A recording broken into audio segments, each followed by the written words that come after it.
Caramel.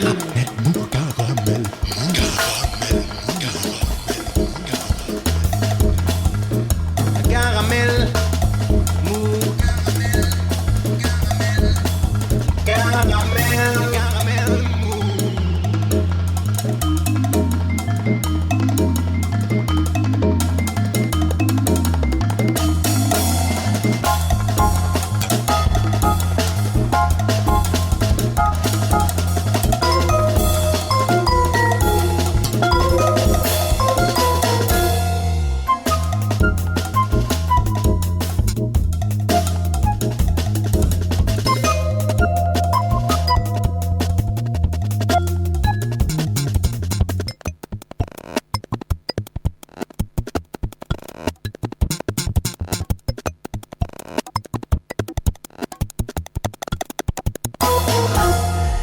C'est pas pour me vanter, mais parfois je lis le journal. Et ce matin, dans Libération, je tombe sur un article narrant le dernier coup de génie de Vincent Bolloré, qui a bientôt 70 ans, prépare son départ à la retraite. Vincent Bolloré, vous savez bien, celui qui a prêté son yacht à Nicolas Sarkozy en manque de lieu de résidence pour une petite retraite tranquillou-bilou au lendemain de son élection à la présidentielle de 2007. L'homme qui demanda et obtint la tête des guignols de Canal+, et qui supprima le zapping de l'antenne du temps où il dirigeait la chaîne. L'homme également soupçonné de corruption après l'attribution de concessions portuaires en Afrique de l'Ouest en vue de la gestion des ports de Lomé au Togo, de Conakry en Guinée. Soupçons qui lui ont valu un placement en garde à vue par l'Office central de la lutte contre la corruption en avril 2018. Et bien voilà un homme qui finalement coche toutes les cases du capitaliste moderne. Fortune solide, 6 milliards actuellement, acquise dans des conditions pas toujours très nettes, appui politique, participation financière dans les médias et la publicité, ça peut toujours servir si on veut faire pression, plus mise en examen par la justice, oui vraiment, tous les attributs du capitaliste moderne. Et bien voilà donc Vincent Bolloré à la veille de son départ à la retraite prévue donc pour 2022, et ayant bien compris que la réforme sur les retraites pensée par Jupiter lui-même laisserait des clopinettes à la majorité des salariés hexagonaux, a décidé de s'occuper lui-même de ses futures ressources personnelles. Depuis 5 ans qu'il est entré au capital de Vivendi, Vincent Bolloré s'arrange pour racheter les propres actions de son groupe avec de l'argent qu'il n'a pas encore mais qu'il dépense déjà. Ah, la magie du capitalisme financier. Ainsi, l'annonce de la prochaine introduction en bourse d'Universal Music, une filiale de Vivendi qui est actuellement portée par une bonne santé du secteur de la musique, surtout la musique en ligne.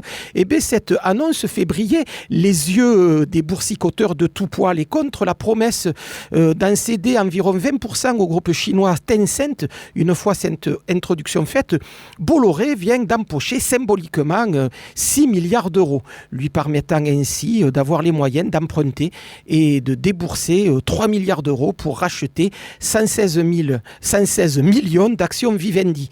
En asséchant ainsi le nombre d'actions sur le marché, il assure mécaniquement la montée du cours de l'action en bourse et bénéfice pas si secondaire que cela, il augmente également son emprise sur le groupe Vivendi.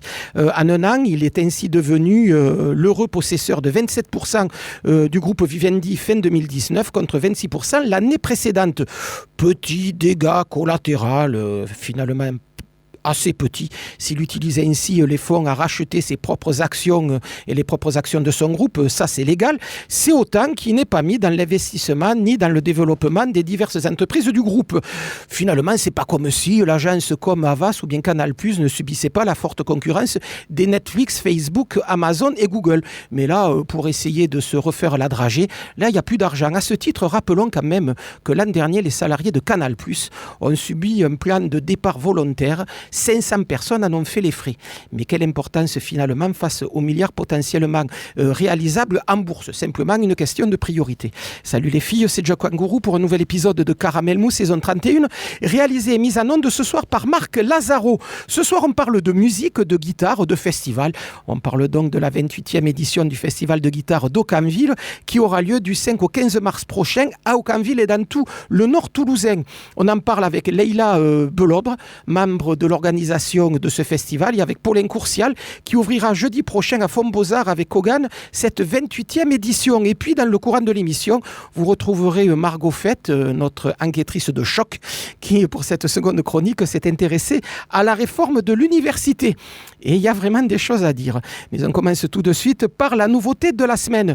Férocement rock tout en étant empreinte de country et de volonté brutiste, la musique de Bruno Zarn est tout à la fois brute et sophistiquée, rectiligne et tourmentée. Adepte du do it yourself, Bruno Zarn fait tout lui-même. Les guitares, le banjo, les shakers, l'orgue, les claviers, le thérémime, la voix, les textes, les compositions, c'est lui. Il n'y a guère que la batterie qu'il n'assure pas et la trompette qu'il laisse à notre regretté Pierrot Pépin. Bruno Zarn sort ces jours-ci un nouvel album, Moon Jazz, nouvelle occasion de se goinfrer de riffs rageurs, de morceaux arides et de grands espaces. Bruno Zarn, Moon Jazz, extrait de son nouvel album éponyme, c'est Caramel Mou et c'est tant mieux.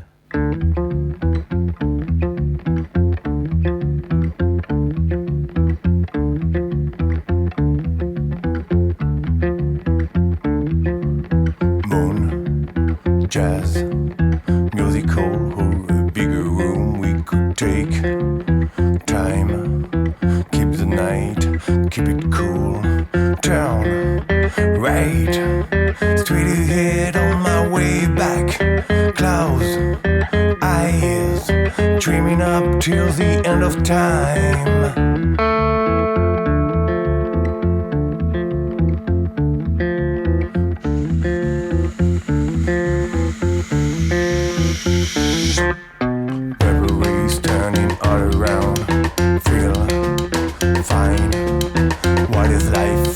I die right now. Turn left, turn right, straight ahead on my way back. Could I close my eyes, dreaming up till the end of time?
Qu'est-ce que c'est? Caramel mou.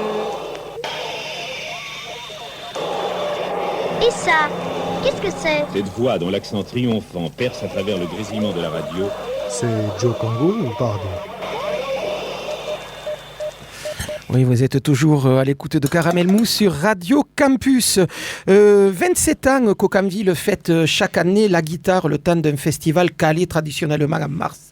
27 ans de découverte, de déception. Personnellement, je me souviens d'un concert plutôt approximatif des Nine Below Zero, un vieux groupe de blues rock, mais également de bonnes surprises ou de confirmations entre cadors, jeunes premiers et artistes émergents.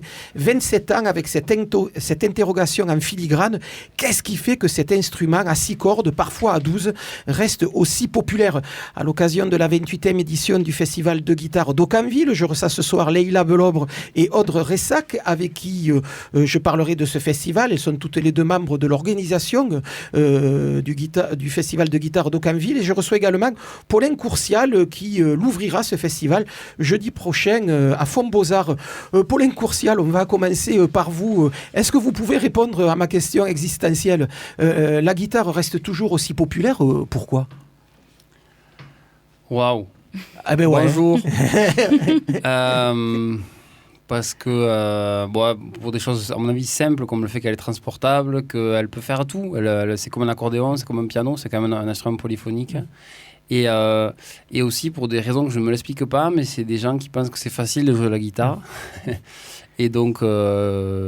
C'est vrai qu'avec... Et puis dans tous les styles, on peut mettre de la guitare, en fait. C'est même ralent, parce qu'au bout d'un moment, on n'entend plus que de la guitare quand on écoute de la musique, quoi. Et c'est vrai qu'avec la flûte à bec, ça reste le deuxième instrument avec lequel les jeunes musiciens s'initient à la musique. C'est vrai. Alors, il faut savoir que je le sais depuis pas longtemps, mais c'est pas obligatoire, la flûte à bec dans l'éducation nationale. Ah ouais, c'était à la discrétion des professeurs. Ah ouais, d'accord. Non, ça a toujours été. Ah ouais, c'était vraiment détorsionnaire. Voilà, c'est ça. On parlait de guitare, est-ce que c'est aussi parce que c'est finalement l'instrument du rock?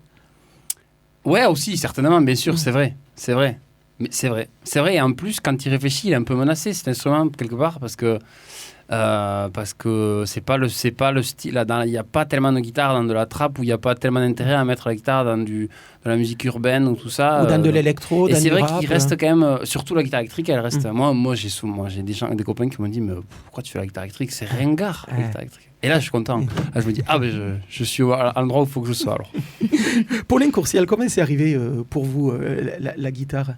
Alors moi, j'ai un parcours de guitariste classique, puisque j'ai commencé tout petit, conservatoire dans l'Aveyron, et puis après conservatoire à Toulouse. Et j'ai d'ailleurs déjà joué dans le festival de la guitare en tant qu'élève du conservatoire, une audition du conservatoire qui se faisait dans le cadre du festival de la guitare, parce que Paul Ferré était parrain, qui était mon professeur, moi. Et était parrain du festival, et également prof au conservatoire. Et il s'est très souvent produit au festival de guitare d'Aucamville, tout à fait. Avec son trio, son quartet. Tout à fait. Voilà. Donc 3 ans l'apprentissage, mais c'est qui vous met à la guitare? C'est les parents? Non, c'est moi.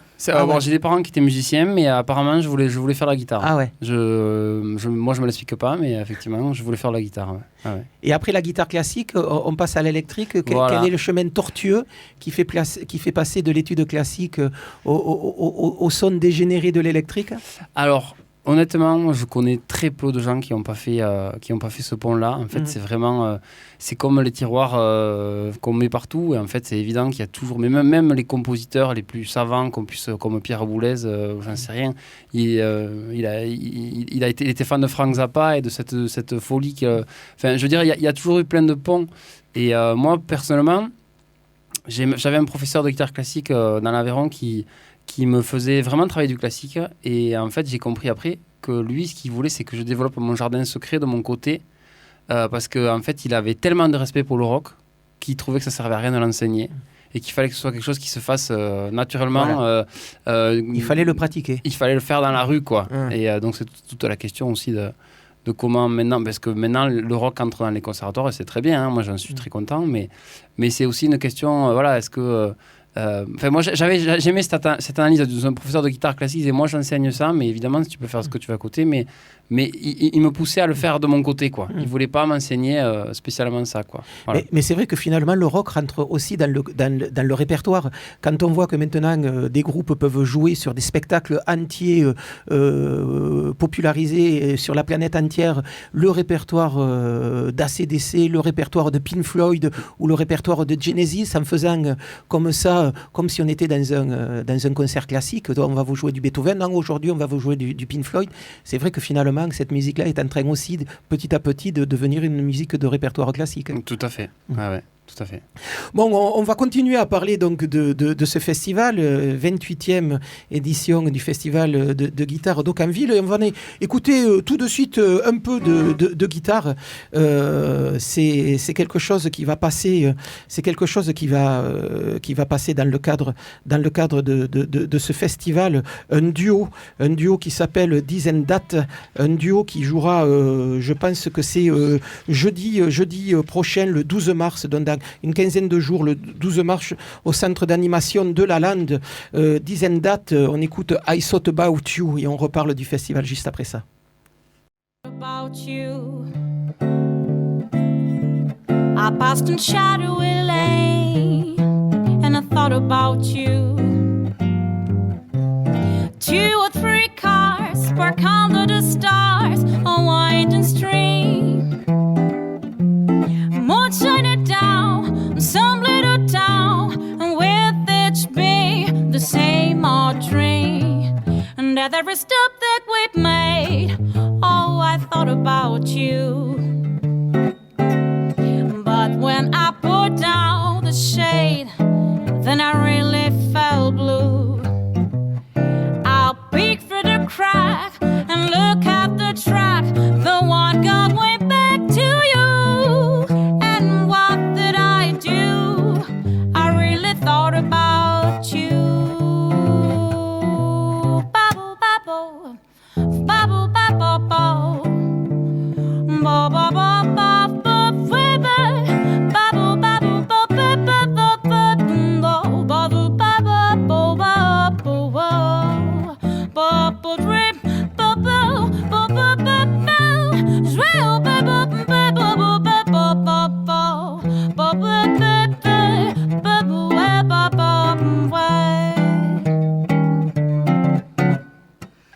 and every step that we've made, oh, I thought about you.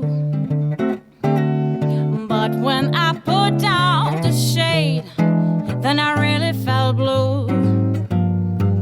I peeked through the crack and look at the track, the one God went back to you. And what did I do?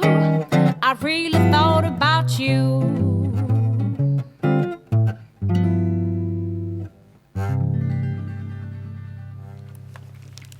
Voilà, on revient avec la 28e édition du festival de guitare d'Aucamville.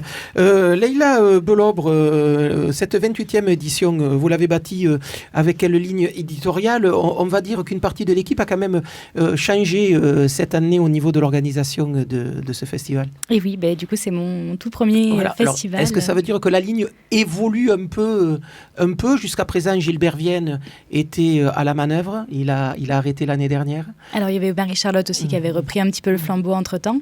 Et là, donc, cette année, moi, j'avais envie de mettre un peu l'accent sur les talents locaux, on va dire. Et même Paul Persson a habité à côté de Toulouse. Donc, Ah oui, Paul Persson, on se rappelle que dans les années fin 70, début 80, il avait un groupe qui s'appelait Backstage, qui était un groupe de Toulouse, dans lequel officiait Daniel Antoine, un joueur de clavier, là aussi récemment disparu.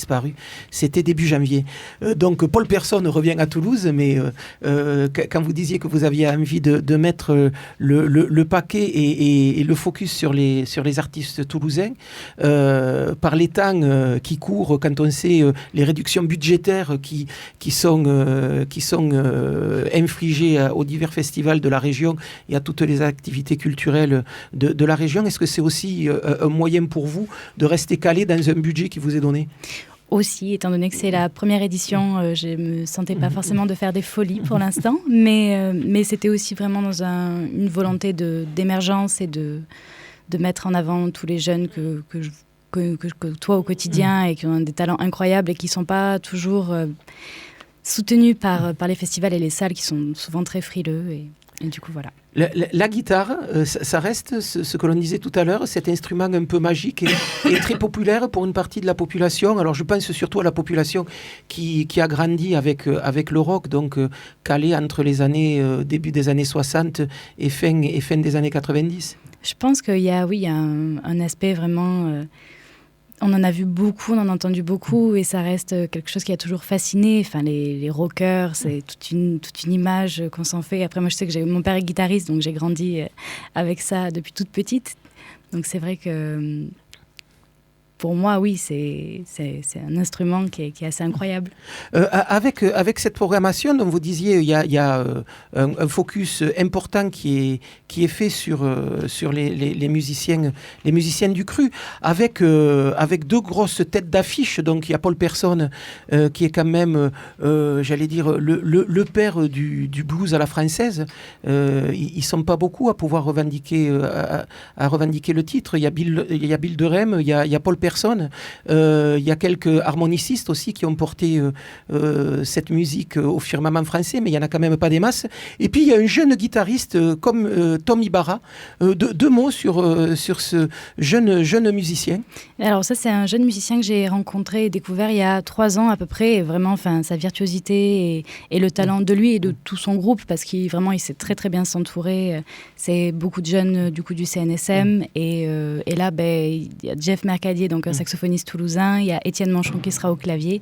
Donc lui aussi un claviériste toulousain. Voilà. Donc je suis vraiment très contente. En plus, ce sera pour la sortie de leur 3e album, donc une nouvelle création, quelque chose d'un peu inédit. Donc. Et quand on dit jeune, c'est que c'est un musicien qui a à peine 20 ans. À peine 20 ans. Oui. Et qui a déjà fait des choses incroyables, joué avec Marcus Miller. Enfin, vraiment, c'est à découvrir. Cette sélection, elle se fait comment ? C'est l'aboutissement d'un travail de l'année. Vous allez dans des salles voir des musiciens, ou c'est des rencontres comme ça qui sont faites dans votre bureau quand on vient vous amener des morceaux ? Surtout du live, soit des découvertes en salle, où j'essaye de faire pas mal de salons professionnels aussi pour découvrir au maximum, de suivre aussi avec Internet, d'écouter la radio. Mais il faut que j'entende, et souvent que je vois avant de me dire bon, mais ça je vais le proposer et essayer de le porter jusqu'au festival. Un festival donc qui est né à 28 éditions, 27 ans d'existence. Comment vous allez essayer de le faire évoluer ? Je vais déjà essayer de l'amener jusqu'à ses 30 ans, faire une énorme édition pour les 30 ans. Là, c'est déjà ma vision jusque là. Et de le renouveler, d'améliorer les choses qui sont déjà bien en place et de faire encore mieux, toujours mieux. Et voilà. On va écouter un deuxième morceau d'un artiste qui va être programmé dans le cadre de ce festival. Justement, on va écouter Paul Persson. Mais Paul Persson parce que c'est un ancien Toulousain, et c'est surtout une façon peut-être de rappeler que le blues, à un moment donné, à Toulouse, a été une musique très importante. Il y avait pas mal de groupes de blues qui ferraillaient en ville. Fly in the Talks en est un des multiples exemples. Mais il y avait donc ce backstage dans les années fin 70, début 80, avec la présence de Daniel Antoine, et c'est ce qui a lancé finalement la carrière de Paul Persson. Paul Persson qui vient de sortir un nouvel album, et on en écoute tout de suite un extrait de cet album. Donc ça s'appelle L'autre Paul Persson, donc que l'on pourra voir là aussi dans le cadre du festival de guitare d'Aucamville.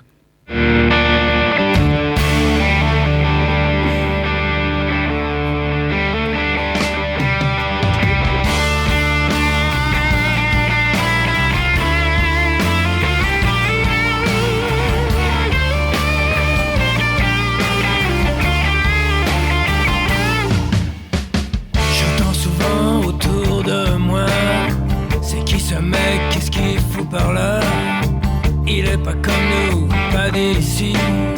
De quelle couleur, de quel pays? L'enfer c'est les autres, l'enfer c'est les autres, l'enfer c'est les autres. Comme toujours, c'est les autres.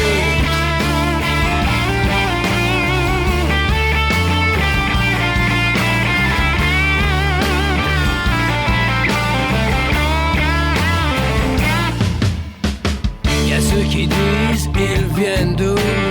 C'est pour le job et nous piquer les sous. Ferme bien ta porte, va crier au loup. À qui la faute à tous les coups? L'enfer c'est les autres, l'enfer c'est les autres, l'enfer c'est les autres. Comme toujours,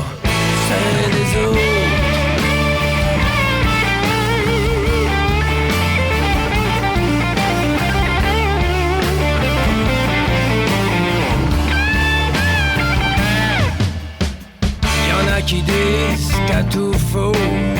Y a des sourires qui tirent dans le dos. Toutes ces belles paroles qui clouent tes mots. Et fais gaffe, on en veut à ta peau. L'enfer c'est les autres. L'enfer c'est les autres. L'enfer c'est les autres. Comme toujours, c'est les autres qui déclament leur vérité. Science infuse et phrases faciles. Convoitise et manque d'humilité nous garantit l'enfer à jamais.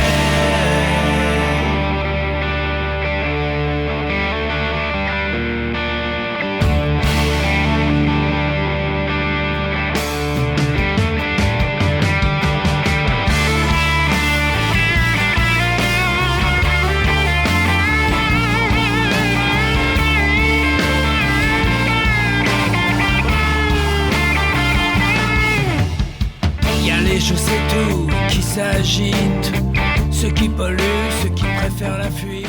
Voilà, Paul Personne, l'autre Paul Personne que l'on pourra voir le samedi 7 mars.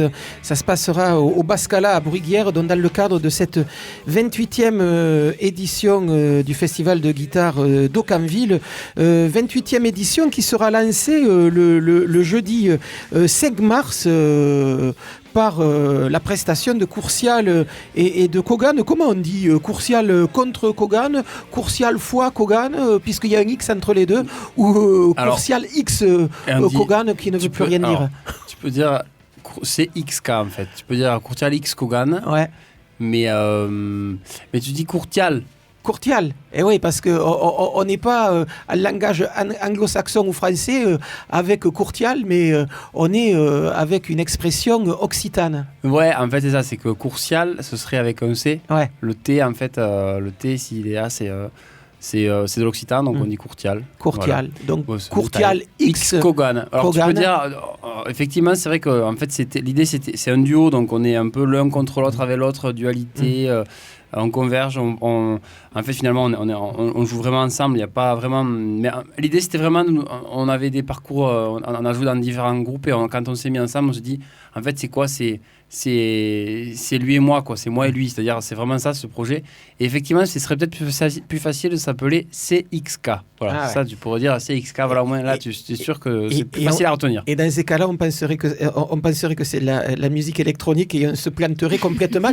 Et oui, puisque avec ce duo, vous êtes plutôt dans une approche, j'allais dire, metal rock de la musique, et avec un duo batterie-guitare. Ouais. Bon, il y a eu quelques exemples comme ça, de duo batterie-guitare. Je me souviens Zédrine, qui pour son dernier projet jouait avec une batteuse, ou Michel Clou, qui lui, dans un de ses derniers albums, jouait lui avec un batteur et continue à jouer avec un batteur sur scène. Mais c'est vrai que finalement, cette formule est peu usitée. C'est quoi l'idée ? Il n'y avait pas assez de copains dans l'Aveyron pour faire un groupe normal de rock Non, l'idée c'était ça, c'était de revenir à un truc hyper efficace. On avait toujours, on a joué dans plein de groupes différents tous les deux, et chaque fois on avait vraiment une connexion à tous les deux. Et moi, le jour où j'ai voulu vraiment monter mon projet, je me suis dit, je veux retourner à l'essentiel en fait. Je veux retourner à des choses basiques, à des choses nécessaires en fait. Ne chercher que le nécessaire. Et du coup, c'était évident de le faire avec Dimitri Kogan, qui était un grand copain. Et après, on a essayé aussi quand même j'utilise un octaveur, je fais plus de bruit que lui, quoi. Ouais. Tu vois, j'essaye vraiment quand même voilà, l'idée c'est de faire simple, mais de remplir l'espace quand même. Voilà. Sur ce qu'on entend sur disque, puisque vous avez sorti un premier album, c'est vrai que même si vous arrivez à faire plus de bruit que lui, on sent que vous dégagez beaucoup d'énergie pour arriver à ce résultat. Oui, ça, lui aussi d'ailleurs. Après, c'est un album un peu spécial puisqu'il a été filmé et enregistré en direct et en plein séquence, pardon. Donc c'est un live en fait, c'est un live qu'on a filmé donc du coup en direct. Et c'était des conditions un peu particulière parce qu'en fait, il fallait que le film soit bon, puisque tout est joué en direct, en fait, tout est joué en live. Il fallait que notre prestation soit bonne. Et il que fallait le sonorisateur soit bon. Et que voilà, celui qui a enregistré c'était la chanson qu'on pensait écouter dans l'émission, elle est enregistrée sur un pont d'autoroute. Donc voilà, c'est pas des conditions normales de studio, quoi. Voilà. Pourquoi se lancer dans ce style de challenge un peu compliqué ? Alors, parce que justement, revenir à l'essentiel, en fait. Revenir à ce qu'on aime faire. Ce qu'on aime faire, c'est jouer l'un en face à l'autre. Et en fait, on voulait illustrer les chansons par des lieux.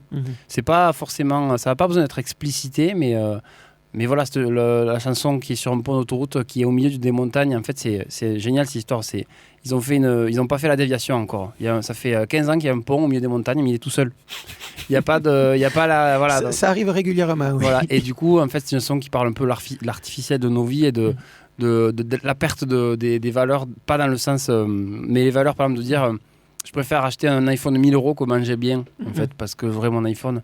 Donc voilà, ça correspondait exactement à cette absurdité, en fait, de ce pont au milieu des montagnes dans les Pyrénées, quoi. Voilà. C'est une façon aussi de voir la musique, cette approche multimédia où pour un disque on convoque aussi les images et où ça fait un objet total. C'est une nouvelle façon de voir un projet artistique. Bien sûr, sauf que nous on l'avait pas prémédité comme ça. Il y a plein de gens qui nous disent non mais commercialement mais c'est juste génial ce que vous avez fait. Nous, à la base, on avait envie c'était aussi pour dire aux gens qui pourraient nous programmer, de dire voilà ce qu'on est, parce que là, ça triche pas. Là on est deux, il n'y a pas de il y a pas de... On n'est pas en studio, là, c'est en direct. Donc, c'était une manière aussi de se présenter de la manière la plus sincère, en fait. Toujours cette efficacité et cette sincérité. Mais si on veut faire ça, on peut le faire aussi en live, en enregistrant un concert. Ouais, mais c'est pas pareil parce que tu joues pas pareil. L'idée, c'est de faire un disque, quand même. Donc, tu joues pas pareil, quand même, en concert que pour une prestation vraiment enregistrée. Voilà. Puis en plus, je pense qu'un live enregistrer un concert, c'est un truc qui se fait quand t'as fait 40 fois le même set et là tu le fais. Voilà, là, c'était vraiment aussi une envie de provoquer. Et puis les lieux, en fait, de faire ça au groupe électrogène, c'est ça c'était génial aussi, de faire ça comme ça, quoi. Donc vous l'aurez compris, la musique de Courtial et de Kogan était une musique un peu sauvage, plutôt métal. Pourquoi l'occitan là-dedans ? Parce que, en fait, c'est ma seconde langue, ou ma première, parce que mon père m'a jamais parlé français. Donc, j'ai toujours eu ce bilinguisme, quoi, depuis la naissance. Et puis, en fait, des choses qui, dans la vie, font en fait, le moment où j'ai voulu vraiment écrire et tout ça, et me mettre à chanter en tant que... diriger un projet, quoi, j'arrivais pas en anglais, je voyais pas l'intérêt. En français, ça me parlait pas non plus. Et en fait, j'ai touché un héritage que j'avais pas utilisé encore, en fait, quelque chose qui m'a sauté aux yeux une fois que je m'y suis mis. Et voilà, parce que en fait, je ne pourrais pas aller sur scène si je chantais pas cette langue-là, en fait. Qu'est-ce que ça permet de plus pour vous, par rapport au français, par exemple ? Alors, moi, ça me permet juste personnellement, ça me permet juste de défendre, d'être crédible pour moi, en fait, d'être crédible sur scène. Et puis après, ça, on pourrait en parler des heures, ça, mais c'est tout un... même si c'est effectivement une langue que... J'aime bien aussi dire qu'on n'est pas forcément militant. On n'est pas là simplement pour te dire il y a l'occitan aussi, l'occitan. Et puis toutes nos chansons ne parlent pas de ça, en fait. Elles parlent voilà, on en parle un peu aussi, mais pas que de ça. Parce qu'effectivement, moi, en fait, pourquoi je suis aveyronais, mon père me parle occitan, pourquoi je chanterais en anglais ? C'est plus logique de chanter en occitan que de chanter en anglais, en fait. Si je suis aveyronais c'est beaucoup plus logique. Donc, je ne sais plus la question. Voilà. La question, c'était qu'est-ce que ça permet qu'est-ce que ça permet de plus. Après, il y a aussi le contact avec la musique traditionnelle. Donc, parce qu'il y a des chansons de création, dont celle-là, mais il y a aussi des chansons qui sont vraiment des collectages. Donc, c'est des gens qui ont été enregistrés des papiers des mamies dans les années 70 ou 80 pour conserver ce patrimoine comme on le fait nous, les Occidentaux, avec les aborigènes en Australie. Mais ça existe aussi sur notre territoire, en fait. Oui, ça a été la base du mouvement folk dans les années 70. Exactement, tout à fait. Et du coup, ce côté-là, il est génial parce qu'en fait, j'ai l'impression de devenir un filtre, en fait, puisque je chante des choses qui ne sont pas de moi, parce que c'est traditionnel, on ne sait pas de qui ils sont, ils ont été 1000 fois modifiés, 1000 fois changés. Et j'en fais ma version, et là, pour moi, j'ai une sensation de tellurique, quoi, d'être dans quelque chose qui me donne de la force, quoi. Et je dirais juste un truc aussi, en fait, parce qu'il y a beaucoup de réflexions sur ça, beaucoup de questions, genre pourquoi l'occitan et tout ça, en fait, ça n'a pas tellement de sens, etc. Et en fait, c'est une question d'écologie aussi. C'est juste une question de sauver les différentes races de langues qui existent, en fait. Une question d'écologie, en fait, de la langue, de la culture, tout simplement, en fait. Héritage culturel, c'est vrai que souvent Claude Sicre le dit, quand une langue meurt, il n'y a pas que Claude Sicre d'ailleurs qui oui, le bien dit. sûr. Quand il y a une langue qui meurt, c'est tout un pan de la culture mondiale qui s'éteint également. Vous avez l'impression que la culture occitane a besoin d'être protégée comme ça? Parce que c'est vrai que musicalement, on n'a pas l'impression qu'elle est en train de mourir, au contraire. Elle vit, elle se renouvelle depuis 40-50 ans, elle n'arrête pas de se renouveler et de se régénérer. Non, mais elle n'est pas forcément en train de mourir, mais c'est quand même une espèce menacée. On peut dire ça comme ça, je pense. Donc, on va dire qu'elle est sans doute moins diffusée sur les antennes. Oui, ça c'est sûr, ça c'est clair, parce que c'est pas notre tradition française, quoi, d'avoir. Mais effectivement, comme tu le dis, il y a beaucoup de choses il y a énormément. Je pense que là où l'occitan s'exprime le plus, c'est quand même dans la musique. Évidemment, il y a de la littérature, évidemment. Il y a du théâtre. Il y a du théâtre, il y a de tout ça. Mais je pense qu'effectivement, là, c'est assez phénoménal le nombre. Et je pense aussi que tous les gens qui font ce choix-là, ils le font pour quelque chose qui est c'est pas banal, en fait, ce choix-là, même s'il n'est pas forcément très militant. Et du coup, ça donne un impact différent sur scène, moi, je pense. Parce qu'on est là pour défendre, comment dire, même si c'est pas forcément l'objectif de dire avec un drapeau occitan, pas du tout, hein, mais il y a peut-être une justification à apporter en plus, et ça fait une force de plus, je pense, et une crédibilité de plus, moi, il me semble, sur scène, qui peut donner de la force à tous ces projets, en fait, je pense. Avec une expression occitane qui rencontre toutes les musiques du monde et toutes les expressions musicales du moment. On a vu des choses très électro et musique traditionnelle avec les Marseillais de Dupin, par exemple, il y a quelques années, pouvoir renouveler un peu le style à ce moment-là. Il y a du rock, du hard rock. Je citais hors antenne tout à l'heure Galdazen, qui il y a une vingtaine d'années a été sur ce créneau-là de chansons occitanes très très très rock. On continue à écouter de la musique traditionnelle. Il y a une revisite de la tradition par des groupes comme Cocagne en polyphonie vocale, ou Vox Biggery, là aussi en polyphonie vocale, ou La Malcoiffée qui revisite le répertoire traditionnel tout en amenant aussi des compositions originales. C'est vrai qu'on a l'impression que cette scène-là se renouvelle tout le temps et qu'il apparaît régulièrement des projets, des structures. Il y a Bartas avec le label Cervantes. Enfin voilà, il y a toute une scène qui vit et qui a l'air de vivre, j'allais dire bien, c'est sans doute un grand mot, mais qui a l'air de vivre, oui. Oui, après, je sais pas si c'est... en fait, c'est juste une scène, quoi. C'est pas forcément, elle est pas forcément en train de se renouveler. Effectivement, si elle se renouvelle, mais ce qui est intéressant à voir, c'est que c'est peut-être juste une scène, en fait.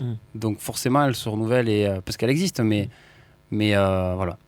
Donc voilà, Courtial et Kogan, vous disiez que vous étiez passé au Festival d'Aucamville il y a quelques années lorsque vous étiez étudiant au conservatoire. Ça fait quoi d'y revenir avec son propre groupe, son propre duo? Je suis très content. Ouais, là, vous ne pouvez pas dire le contraire. Il y a l'organisation qui est en face de vous. En plus, c'est vrai que c'est compliqué de dire que c'est un festival pas très intéressant, que c'est à cause du cachet mirobolant qu'on vous propose. Exactement. Que vous allez y jouer donc le 5 mars. Ça se passera à Font-Beaux-Arts et ça sera dans l'ouverture de cette 28e édition du Festival de guitare d'Aucamville. Et on ne dit plus du canton Nord, mais on dit du Nord toulousain. C'est vrai que même les notions géographiques sont en train de bouger. Le 30e, Leïla, il y a des choses qui se précisent ou pas encore ? Fuité. Bon, c'est bien dommage, tant pis, j'aurais essayé. En tout cas, début du festival le 5 à Font-Beaux-Arts avec Courtial et Kogan, duo guitare électrique, batterie. Il y a également plein de petits ajouts électroniques qui viennent Non, pas du tout. Du tout. C'est vraiment que guitare et Ce batterie. n'est vraiment que guitare et batterie. Bon, ben voilà. Et si vous voulez les découvrir sur scène d'ici là, il y a Direct, comment on dit là Directé. Directé. Mais t'es pas loin. Direct et leur premier album sorti il n'y a pas très longtemps. Voilà. Vous aurez tous les éléments sur le Facebook de l'émission. On donnera l'ensemble de la programmation de ce festival. Il y a également un site, je suppose, sur lequel on peut aller visiter la programmation. Leïla, tout de suite. Oui, festival de guitare aucanville.com, Voilà. le Facebook, Instagram, où il y a des petits jeux qui sont en cours en ce moment même pour gagner des places, donc n'hésitez pas. On en reparlera, nous, dans les 15 jours qui arrivent. Et d'ici là, on vous souhaite un bon festival. Merci Merci beaucoup. d'être venu. On va se quitter en écoutant donc un morceau de Coursial et Kogan. Ça s'appelle Super Content, extrait donc de leur premier album. Merci d'être passé ce soir. Merci à vous.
on se retrouve pour la fin de ce caramel mou où l'on va parler juste après mon intervention de la réforme de la loi pluriannuelle de la recherche. Et puis on finira avec la page concert, mais tout de suite, je laisse la parole à Margot Fette, dont notre enquêtrice qui passe sa semaine à aller chercher des informations.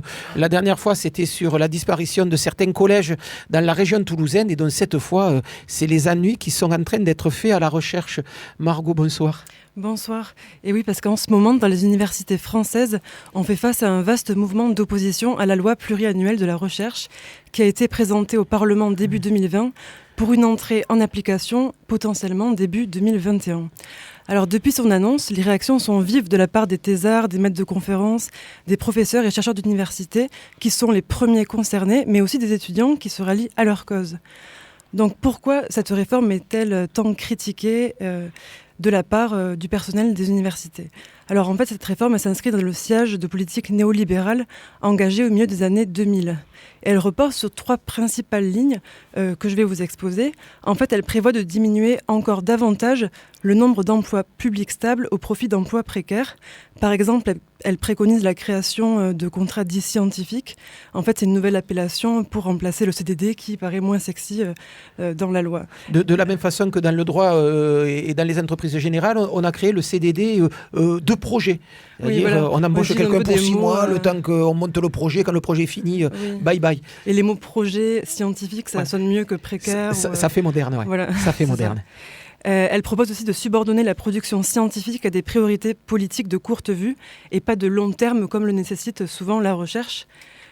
Et dans un 3e temps, elle propose de soumettre les universitaires et chercheurs à une évaluation gestionnaire plutôt qu'à celle de leurs pairs. Donc une évaluation gestionnaire, c'est quoi? C'est en fait que les chercheurs seraient évalués non plus par des chercheurs de leur domaine, mais par les entreprises qui les emploient. Donc en fait, c'est un peu une attaque à l'indépendance de la recherche, qui est pourtant la base de ce métier. Voilà. Donc aussi, elle annonce aussi le paiement par prime pour ceux qui seraient les plus compétitifs, la fin du paiement des heures supplémentaires, notamment cela met en danger les jeunes chercheurs, les chargés de TD, qui sont les doctorants, qui en font beaucoup. Et donc si on devrait retenir une ligne directrice, c'est que cette loi, en fait, elle cherche à faire de la recherche un business pour lequel il faudrait être le plus compétitif possible, au risque d'être précaire. Donc ceci, ça va à l'encontre des valeurs même de la recherche, comme l'indépendance, le long terme, et le fait de ne pas avoir d'objectif de rentabilité qui nécessiterait de valoriser certaines études et recherches plutôt que d'autres avec moins d'intérêt économique. Donc à l'université Jean Jaurès à Toulouse notamment, un mouvement, mais il s'organise aussi dans d'autres universités, un mouvement s'organise depuis janvier 2020, c'est le mouvement des précaires en fait, qui regroupe les personnels de l'éducation, profs, maîtres de conférences, chargés de TD, thésards. Et pour l'instant, il y a eu quelques réunions, mais l'objectif c'est plutôt de faire converger les différents mouvements qui sont créés parallèlement au sein de l'université. Et il y a aussi des étudiants, car oui, ils se mobilisent eux aussi contre cette loi qui les concernera peut-être plus tard s'ils choisissent de s'engager dans cette voie. Donc toute la semaine, là, il y a eu des réunions afin d'organiser la semaine de grève qui débutera lundi 5 mars. Donc ça va commencer par un lundi mouvement national des facs mortes et le reste de la semaine, ça va être des actions de mobilisation qui vont s'organiser dans la ville en fait. Que demandent les précaires ? En fait, ce qu'ils demandent, c'est la contractualisation et un plan de titularisation massif, le paiement mensuel et non plus le salaire à la prime, le retrait de la réforme des retraites et du chômage et en fait tout simplement l'abandon de la loi de programmation qui viennent d'être votées. Oui, c'est ça. C'est quoi par exemple aujourd'hui en France la situation d'un jeune chercheur ou d'un doctorant ? J'ai pu échanger avec une doctorante qui est en droit, en 3e année, et elle m'a un peu éclairée sur la situation actuelle. En fait, elle m'a expliqué qu'elle n'avait pas reçu de financement pour sa thèse, comme c'est le cas pour la plupart des doctorants. Donc en fait, ils doivent se financer eux-mêmes tout en fournissant un travail colossal de recherche. Donc elle, ce qu'elle a dû faire, c'est travailler à côté, faire des petits jobs étudiants dans un magasin, dans un lycée, elle m'expliquait. Et en plus de ça, elle doit payer des frais d'inscription chaque année. Et la 2e année de sa thèse, en fait, elle a été autorisée à organiser des TD, donc ça peut financer aussi une partie de sa thèse, mais elle m'a dit qu'elle avait droit au paiement bimensuel. Alors un paiement bimensuel, ça veut dire un paiement tous les 6 mois, donc 6 mois après le service rendu. Donc aujourd'hui, il est légitime de se demander s'il est acceptable d'être payé 6 mois et des fois plus après le service fourni et de devoir faire des jobs étudiants tout en fournissant un travail professionnel comme le font les doctorants. Donc pour finir sur une note théâtrale en lien avec les travails précaires, cette semaine à la Cave Poésie, il y avait la pièce Royal Machine de Maxime Baudin et de Romain Vestrendrieux, son associé pour l'écriture du texte et la mise en scène. Et en fait, ce qui a donné envie à Maxime d'écrire cette pièce, que j'ai pu rencontrer après, ce sont toutes ces petites expériences de boulot qu'il a pu enchaîner depuis ses 14 ans, travail d'été, travail en parallèle de ses études au conservatoire. Et puis, il a commencé à improviser en racontant ses anecdotes. Donc Louis XVI, c'est le personnage, en fait, c'est Maxime dans un monde parallèle, un monde où il ne serait pas comédien et ferait que de l'intérim. Son double, en fait, il est disponible pour tous les petits boulots. Ça va du runner dans un bar à l'animation pour enfants, déguisé en lapin dans la rue. Sans jugement, sans ronchonner, c'est comme ça qu'il dit, il n'a pas le choix. Jusqu'au jour où il fait des rencontres en fait, qui l'amènent petit à petit à se questionner sur le rapport au travail, sur le monde qui l'entoure. Alors Louis XVI, il n'est pas étudiant, c'est un travailleur intérimaire qui a un regard amusé mais pas que, naïf et observateur, qui se questionne sur la vie, sur la société, sur le travail aussi, mais jamais moralisateur. Donc ça peut faire écho un peu à la situation des étudiants précaires, des thésards aujourd'hui, avec un regard poétique et théâtral. Donc dans la salle de la Cave Poésie cette semaine, on a ri, on s'est ému devant les galères de ce personnage, les anecdotes tantôt burlesques, tantôt drôles, tantôt touchantes. Donc c'est une pièce qu'on pourra redécouvrir la saison prochaine. Et elle est encore visible ce soir et demain soir? Non, c'était la semaine prochaine, elle va être visible en septembre et octobre 2020. Très bien. Écoutez, merci beaucoup et à très bientôt. Et puisque on parlait de théâtre, vous me faites un lien avec la fin de l'émission. On va parler des concerts du soir. Mais merci Margot, et on se reverra sans doute dans une petite quinzaine de jours pour une nouvelle enquête. Question concert, comme d'habitude, on est vendredi soir et il y a pléthore. La liste qui suit est non exhaustive et Dieu sait que pourtant elle est longue comme un jour sans pain. Ça commence, Bétienne, dans 3 minutes au Théâtre du Grand Rond, le nouveau spectacle de la chanteuse Steph et de Lucas Lemoff. C'est presque une rubrique copinage, puisque vous savez que Lucas Lemoff est un chroniqueur aussi régulier de cette émission. Ça s'appelle Sur la bonne voie, une vision plutôt satirique du monde, vue par les yeux de 2 membres de la communauté BCBG. Pour ce soir, c'est raté, ça commence à 19h.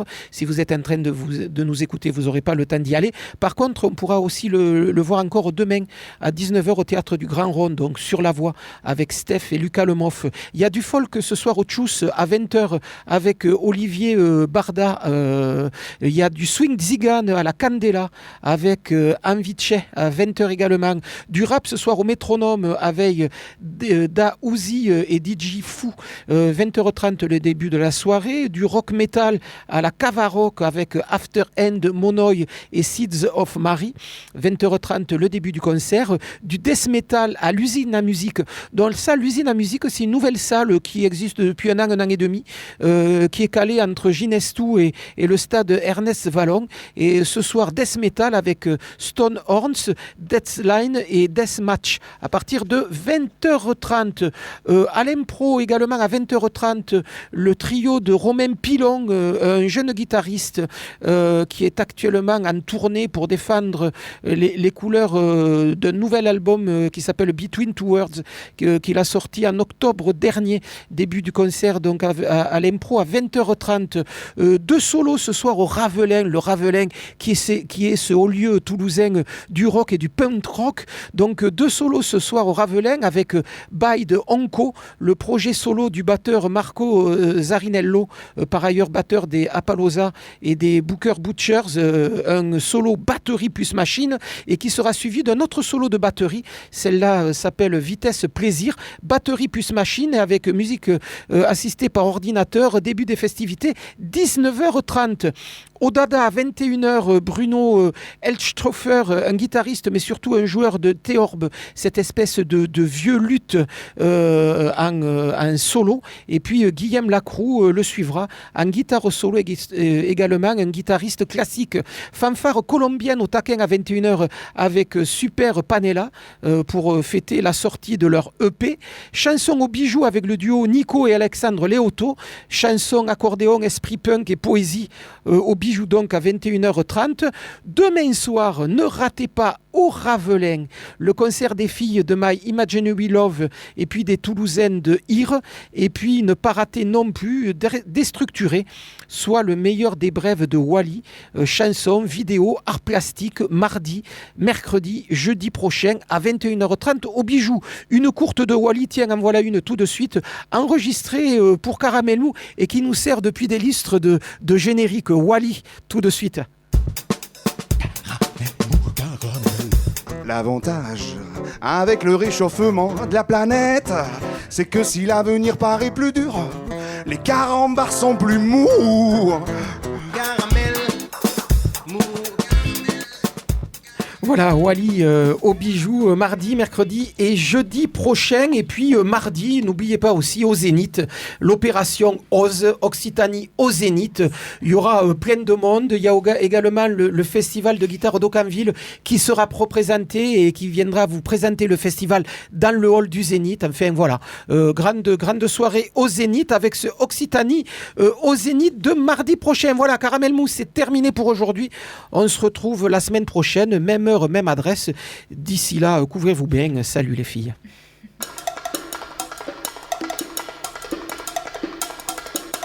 Caramel. Caramel.